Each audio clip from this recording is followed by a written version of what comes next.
In this video, we are going to be looking at the concept of the identity matrix and also what will happen when we multiply a matrix by its inverse.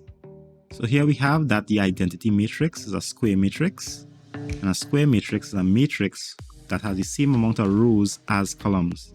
So we also have for the identity matrix that the leading diagonal must be all ones and the rest of numbers will be zeros.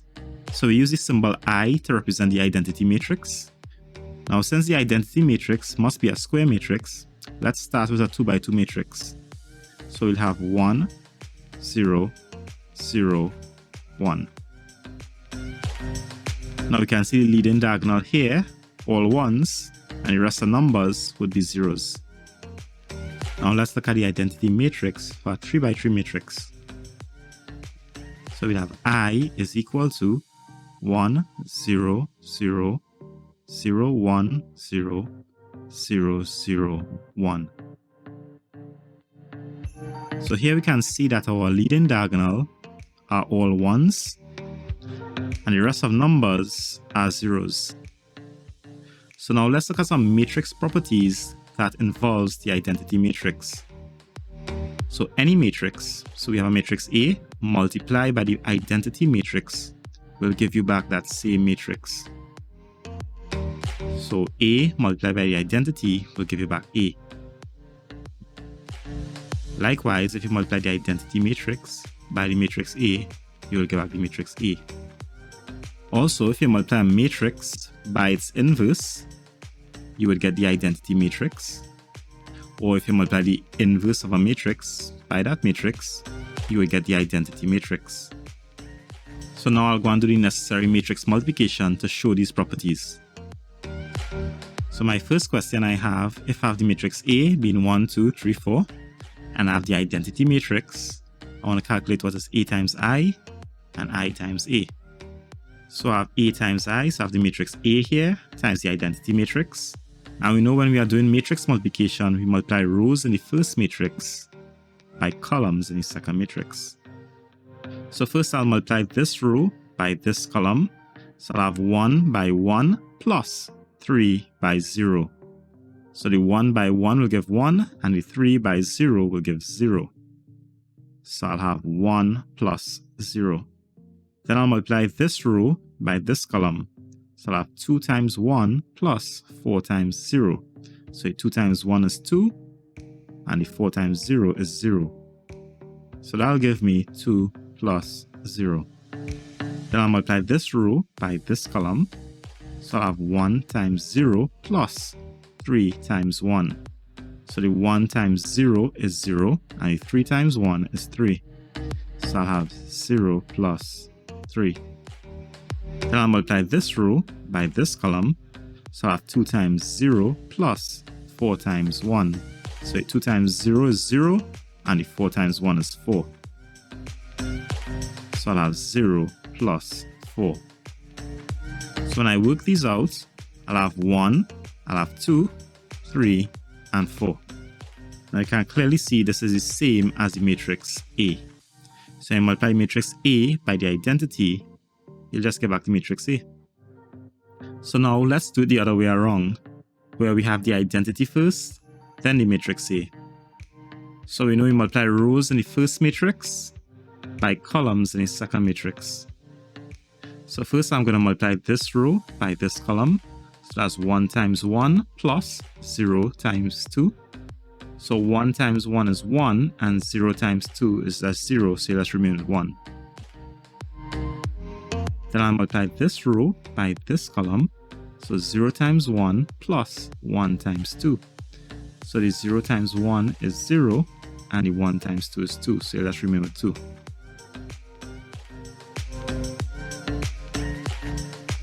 Then I'll multiply this row with this column.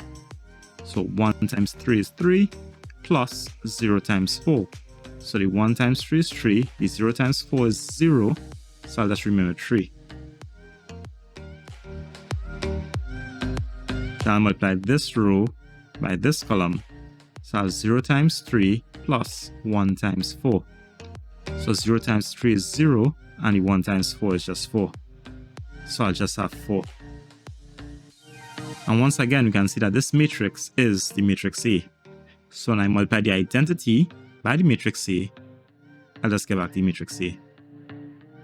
So A times the identity is equal to the identity times A. Now in general, matrix multiplication is not commutative. This is just a special case with the identity.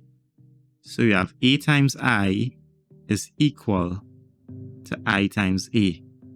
Now again, I don't want you to think that matrix multiplication is commutative because you see this result. This is just a special property with the identity. So for my second question, I have the matrix A again, 1, 2, 3, 4. And this time I'm going to work out what is A inverse times A and A times A inverse. Now before I work anything out, I'll have to determine what is A inverse. So before I find A inverse, first I'll find the adjoint of A. And that's done by interchanging the leading diagonal and changing the signs on the non-leading diagonal. So I'll have the 4 on top, then the 1 below. Positive 2 will turn to negative 2, and the positive 3 will turn to negative 3. So we can clearly see that the leading diagonal has been interchanged. The 4 came on top here, and the 1 came down here. You can see it here. And the non-leading diagonal, the signs change from positive to negative. Next, we'll have to find the determinant of A, which is the product of the leading diagonal, take away the product of the non-leading diagonal. So the leading diagonal is 4 and 1, so that will be 4 times 1. Take away the product of the non-leading, which is 2 times 3. So that's 2 times 3. So 4 times 1 is 4, 2 times 3 is 6. So 4 take away 6 is negative 2. So A inverse is equal to 1 over the determinant of A multiplied by the adjoint of A. So that'll be 1 over this negative 2 because this is the determinant. And this will be the adjoint. So 1 over negative 2 multiplied by this matrix here.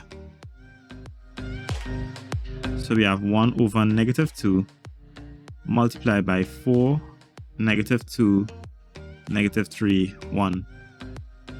So now that we have the inverse of A, I'm going to work out part 1, which is A inverse times A.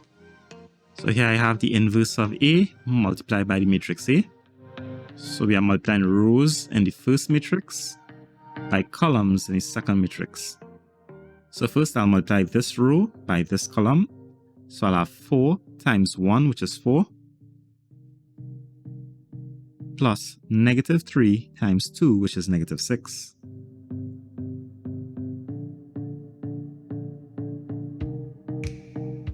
Then I'll multiply this row by this column. So I'll have negative 2 by 1, which is negative 2, plus 1 times 2, which is 2.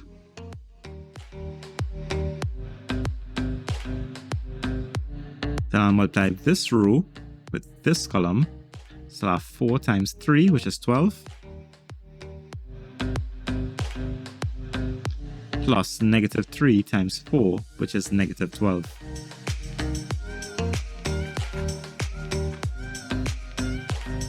Then I'll multiply this row with this column. So negative 2 times 3 is negative 6. And 1 times 4 is 4.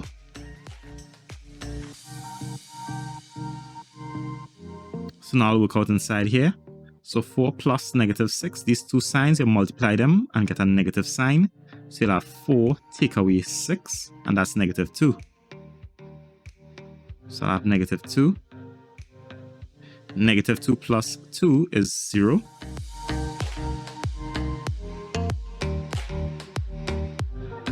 $12 plus negative 12. Multiply these two signs and you get a negative sign. So that'll be 12 take away 12. And that will be 0. And negative 6 plus 4 is negative 2. Now I'd just like to point something out here, is that the inverse of A is obtained by multiplying 1 over the determinant of A with the adjoint of A. So this here is the adjoint of A. And so far, we multiply the adjoint of A by A. And look at the result that we got. -2, 0, 0, -2. So essentially what we got is the determinant of A, 0, 0, the determinant of A. Now this is something that will always happen when you multiply the adjoint of a matrix by the matrix. You will get the determinant, 0, 0, determinant. So I'd just like you to recall that the determinant of A is -2. And you can clearly see -2, -2. So now we'll be multiplying -1/2 by -2, which will give +1. -1/2 by 0 is 0. -1/2 by 0 is 0. And -1/2 by -2 is +1. So we'll get +1, 0, 0, +1. And this is the identity matrix. So A inverse times A is equal to the identity matrix. So this note is just to remind you of the result we saw when we multiply the adjoint of A times the matrix A. So here I have the matrix A multiplied by the inverse of the matrix A. Now I can take this -1/2 and write it in front of the matrix A. So I'll have -1/2 times 1, 2, 3, 4 times 4, -2, -3, and 1. So just remember we are multiplying rows in the first matrix by columns in the second matrix. So I'll multiply this row by this column. So I have 1 times 4 is 4 plus 3 times -2, which is -6. So I'll have 4 plus -6. Then I'll multiply this row by this column. So 2 times 4 is 8 plus 4 times -2, which is -8. So I have 8 plus -8. Then I'll multiply this row by this column. So I'll have 1 times -3 is -3 plus 3 times 1 is 3. So I'll have -3 plus 3. Then I'll multiply this row by this column. So I'll have 2 times -3, which is -6, plus 4 times 1, which is 4. So I'll have -6 plus 4. So now I'll work these things out. So I'll have 4 plus -6. So these two signs, I'll multiply them and get a negative sign. So I'll have 4 take away 6, and that's -2. So I'll have -2. Then I have 8 plus -8. These two signs will give a negative sign. So 8 take away 8 is 0. And then I have -3 plus 3, and that will be 0. And then I'll have -6 plus 4, which is -2. So again, we can see that if we multiply a matrix by the adjoint, we still get determinant 0, 0, determinant. So now -1/2 times -2 is +1, -1/2 times 0 is 0, -1/2 times 0 is 0, -1/2 times -2 is +1. So I'll have 1, 0, 0, 1. So A times A inverse is the identity matrix. This note here is to remind you that we had A times the adjoint of A is equal to the determinant of A, 0, 0, determinant of A. So again, you can see you can switch these around and they'll still give the same result. Likewise, A times A inverse is the same as A inverse times A. So A times A inverse is equal to A inverse times A, which is the identity.